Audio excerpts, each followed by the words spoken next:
Bonjour et bienvenue sur Couleur Papier. Je vous retrouve aujourd'hui pour un nouveau projet et ce projet c'est celui-ci. Donc c'est une boîte style format boîte à lait et qui est tout en hauteur, tout en finesse.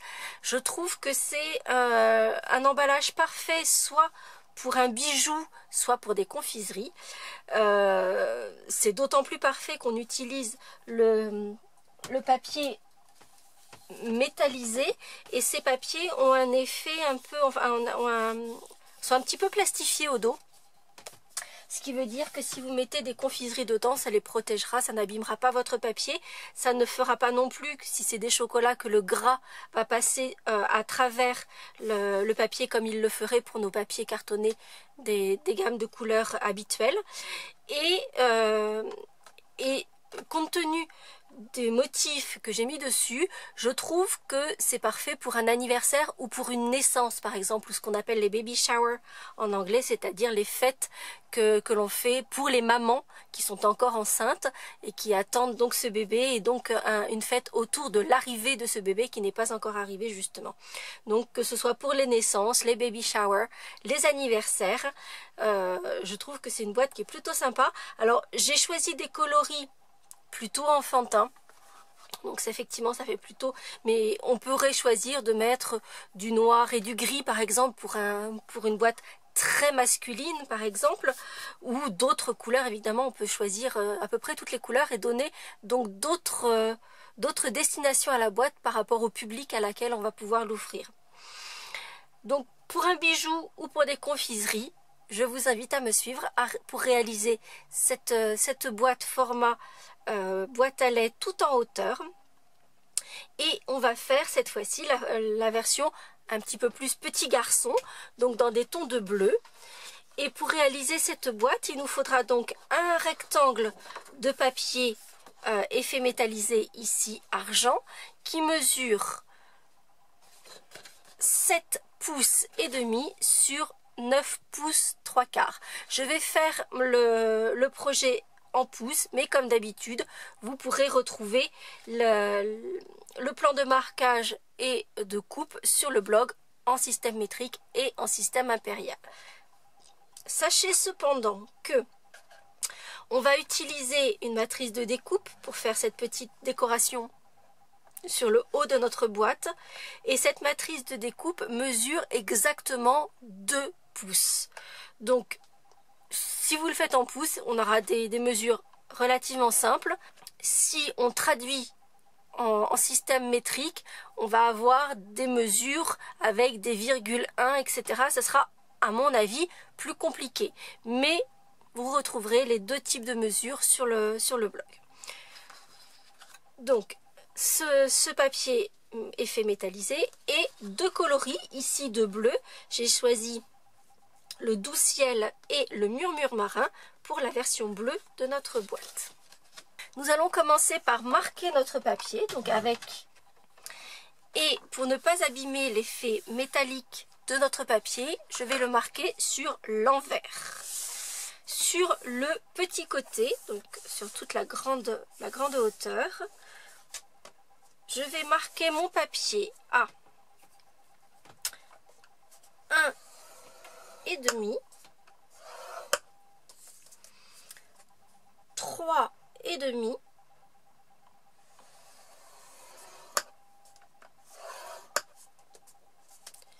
5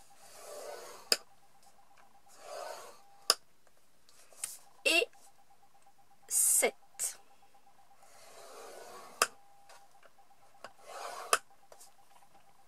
Nous allons ensuite retourner notre papier dans le sens des aiguilles d'une montre et marquer notre papier à 1, 7, 8, 1/4,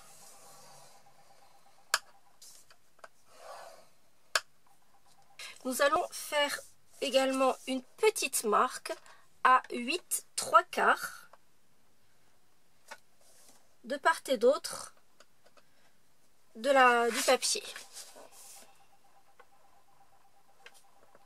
Donc juste une petite marque de chaque côté qui vous permettra de tracer un trait par la suite.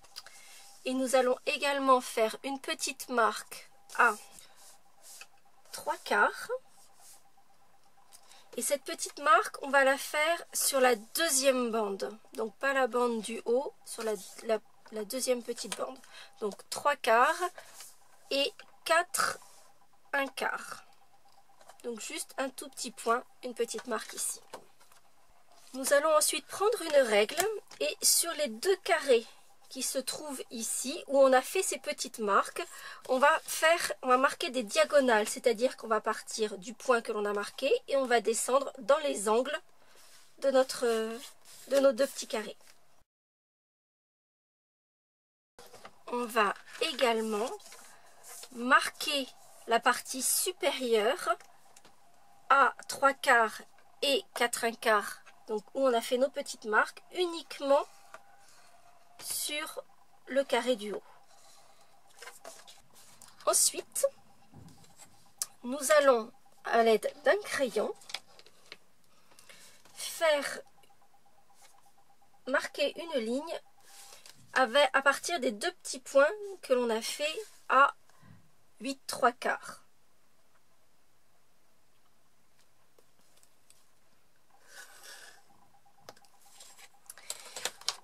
Et on va enlever, ou plutôt je vais vous dire ce qu'on va la garder, ce sera plus simple. On va garder les 2 grands rectangles les plus larges. Donc c'est-à-dire que ça on va l'enlever, ça on va l'enlever et cette petite marque ici.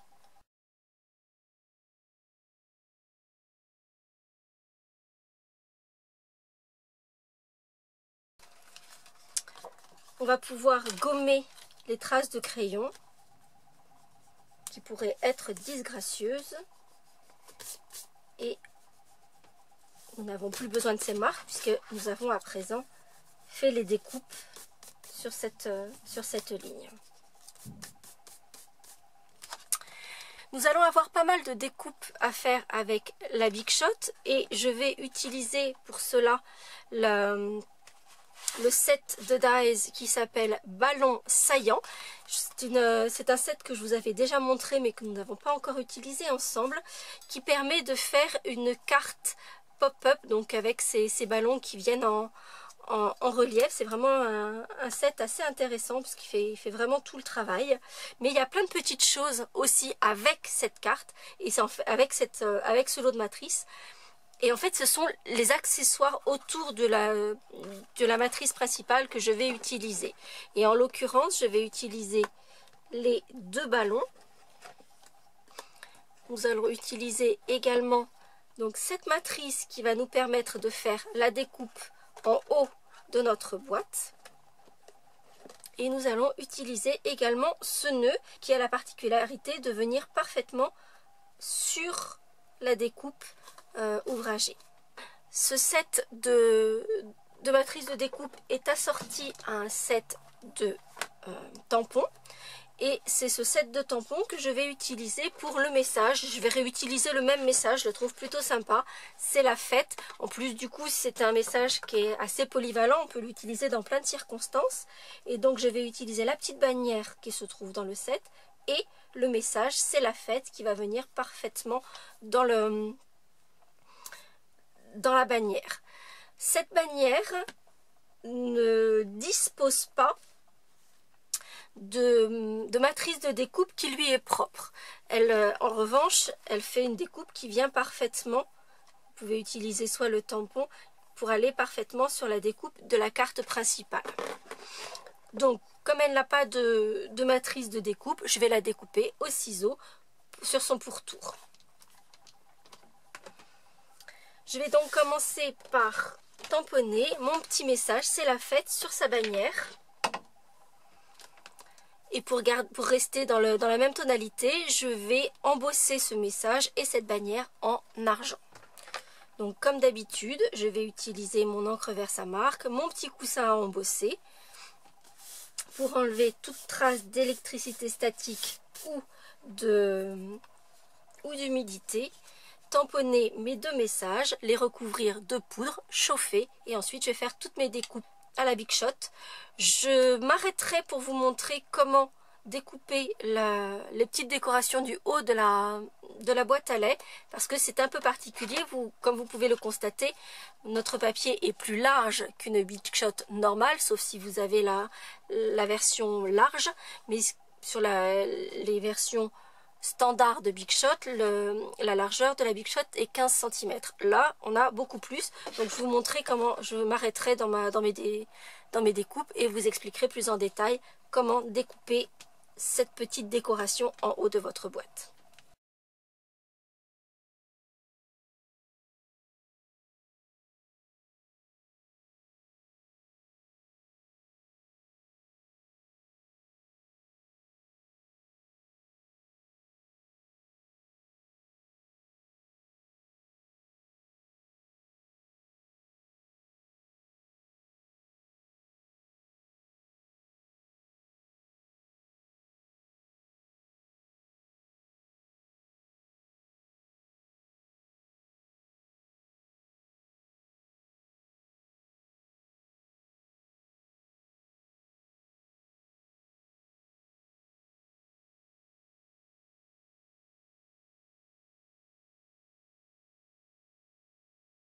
Ensuite, nous allons donc devoir couper le haut de la découpe de notre boîte, mais nous allons également découper le ballon à rayures pour que vous voyez, ils puissent se positionner l'un sur l'autre et impeccablement.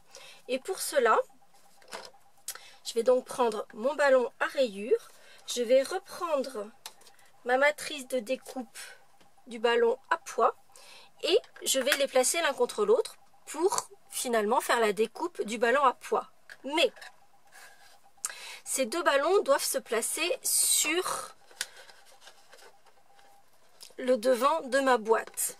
Et il faut donc impérativement que la largeur de mes ballons ne soit pas supérieure à la largeur de ma boîte. Et pour cela, je vais prendre un petit morceau de papier de mon support.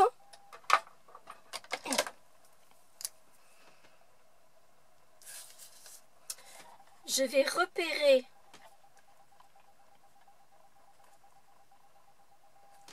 les 2 inches ou 5 cm et des broutilles que je ne dois pas dépasser. Et en fait, je vais positionner mes deux ballons comme je vais vouloir les poser ensuite sur mon projet. Donc vous voyez, ils ne doivent pas dépasser mes petits repères roses et ils vont se placer après comme ceci sur mon projet. Et je vais passer la matrice dans la Big Shot.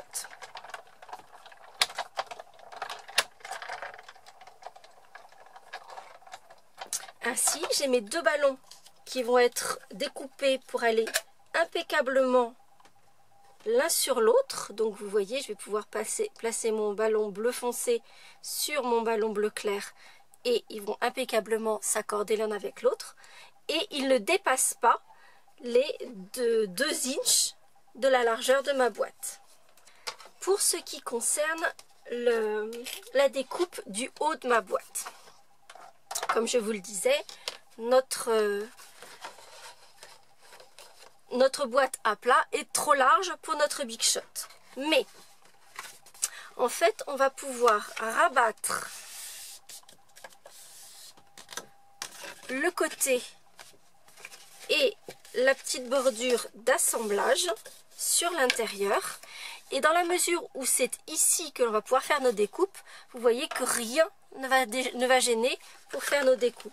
Par contre, c'est vrai que ça fait un peu d'épaisseur et donc pour placer correctement ma matrice, je vais utiliser du masking tape pour être sûr que ma matrice reste bien en place. Et cette matrice, je dois la placer donc sur les 2 morceaux que j'ai laissés plus haut, justement pour faire ces matrices. Et je vais la placer en me guidant sur la découpe qui est faite. Donc le bas de ma matrice doit venir dans l'alignement des parties que l'on a découpées.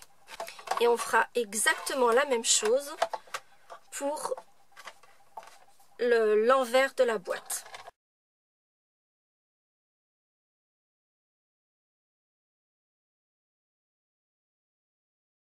Nous allons maintenant assembler la boîte et commencer par appuyer toutes nos lignes de marquage, sauf les petites diagonales dont on n'a pas besoin. Elles sont simplement pour donner la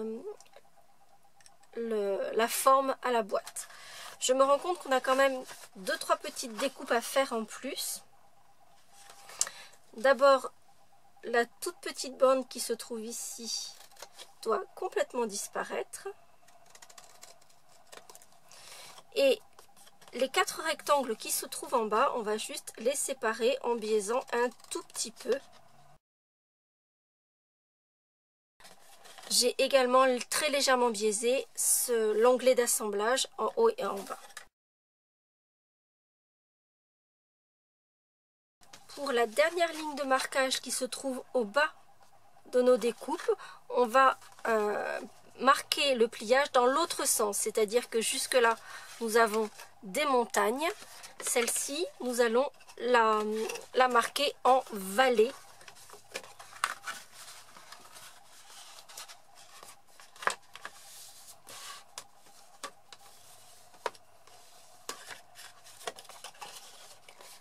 Comme ceci.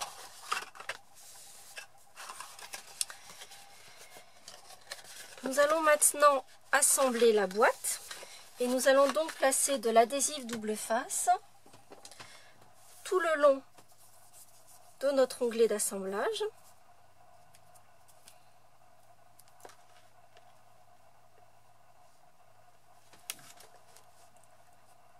Et donc une fois ma boîte assemblée, je n'ai plus qu'à pousser sur les côtés. Les marques que nous avons faites nous permet au papier de prendre facilement sa place et donc de pouvoir prendre la forme de notre boîte à lait. Il nous reste ensuite à placer les décorations, donc le petit nœud qui vient se placer parfaitement sur la découpe du haut de la boîte pour apporter une petite touche de couleur. Nous aurons nos 2 ballons qui vont s'imbriquer parfaitement l'un dans l'autre puisqu'on les a découpés pour cela et qui ne vont pas dépasser le format de notre boîte puisqu'on les a découpés également de cette façon. Et la petite bannière qui va venir sur le bas. Cependant, il va quand même falloir attacher nos ballons, sinon ils vont s'envoler. Donc je vais utiliser de la ficelle à rôti bleu nuit. Je vais former un petit nœud.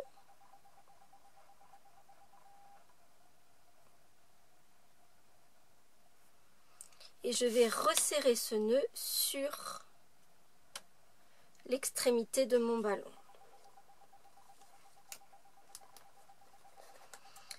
J'ajuste. Et alors, petite chose que j'aime bien faire, c'est que je vais prendre ma colle de précision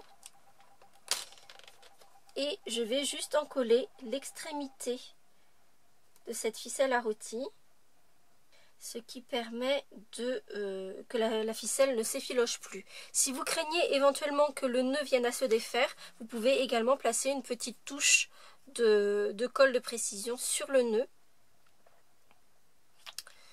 Et ainsi, il ne se défera sous aucun prétexte.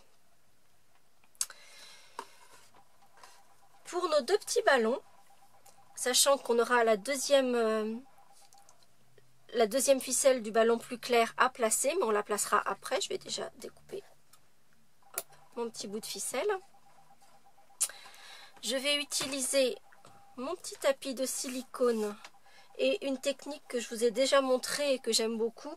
Quand on a besoin d'encoller de façon uniforme des formes comme ceci qui sont assez découpées et en plus là sur du papier argent ça risque de glisser et de se montrer et de faire qu'on ait de la colle qui se mette sur le papier argent, ça fait des taches qui sont vraiment très, très disgracieuses. Dans ce cas là je prends ma colle multifonction, j'en mets une petite tache que je vais placer sur mon petit quart d'éponge retenu par un paperclip et je vais encoller l'arrière de mon ballon avec ce petit quart d'éponge. Ainsi, mon ballon va être encollé uniformément et sans qu'il y ait trop d'épaisseur de colle. Pendant que mon ballon est encollé mais pas encore sur mon projet, je vais placer la deuxième ficelle de mon ballon plus clair, comme si en fait elle se trouvait derrière le premier ballon.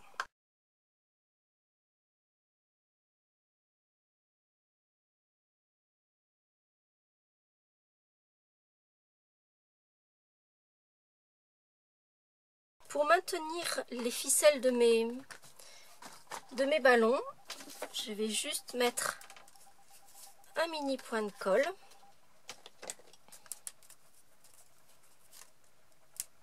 Et je vais placer ce mini point de colle sous la bannière. Donc je vais repérer grossièrement à quelle hauteur je veux mettre ma bannière. Je vais positionner mon mini point de colle.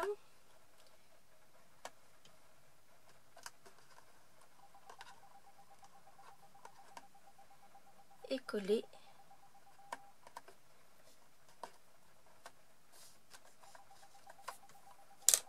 mes ficelles de ballon. Ainsi, elles sont maintenues en place. Et je vais pouvoir ensuite coller ma petite bannière. Cette bannière, je vais la coller avec un petit peu de relief. Pour ne rien gâcher, je vais utiliser les bordures de mes petites mousses 3D.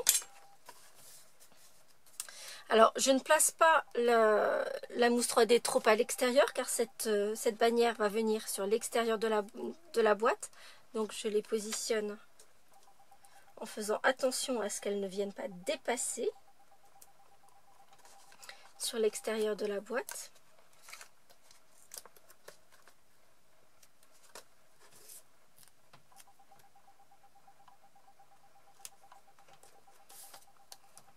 Et je vais placer ma bannière sur la boîte.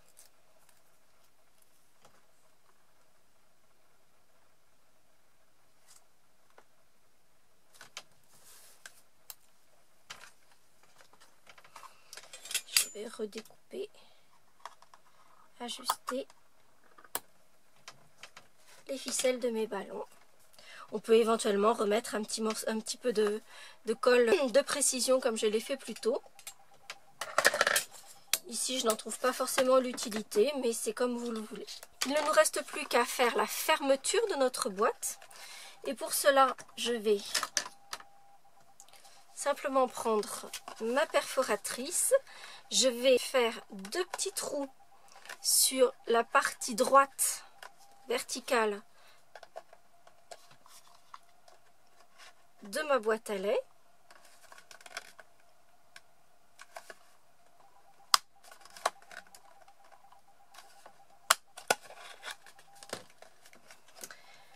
Alors je l'ai déjà fait hors caméra. J'ai fait une petite cordelière et là pour cette cordelière, pour lui donner cet aspect bicolore, je l'ai fait avec ma ficelle à rôti bleu nuit que j'ai assortie avec la ficelle bicolore gris souris et blanc. Et j'ai donc fait cette petite cordelière. Ici j'avais utilisé la ficelle à rôti bicolore, ce fleur de cerisier et blanc. Là je l'ai fait en bicolore. D'ailleurs dites-moi en commentaire si ça vous intéresse que je vous montre comment faire une cordelière. Il me semble que tout le monde sait en faire, j'ai l'impression d'avoir appris ça à l'école, mais si vous ne savez pas comment maîtriser ces petites cordelières pour faire quelque chose d'un petit peu plus épais que nos ficelles à rôti, puisque là du coup elle est en double exemplaire et complètement torsadée, puis ça nous permet de faire effectivement cet effet bicolore torsadé qui est plutôt sympa. On va passer, donc dites-le moi en commentaire si vous avez envie que je vous fasse une petite vidéo rapide trucs et astuces pour les petites cordelières. On va donc passer notre cordelière dans les 2 petits trous que l'on vient de former et faire un joli nœud pour fermer notre boîte à lait.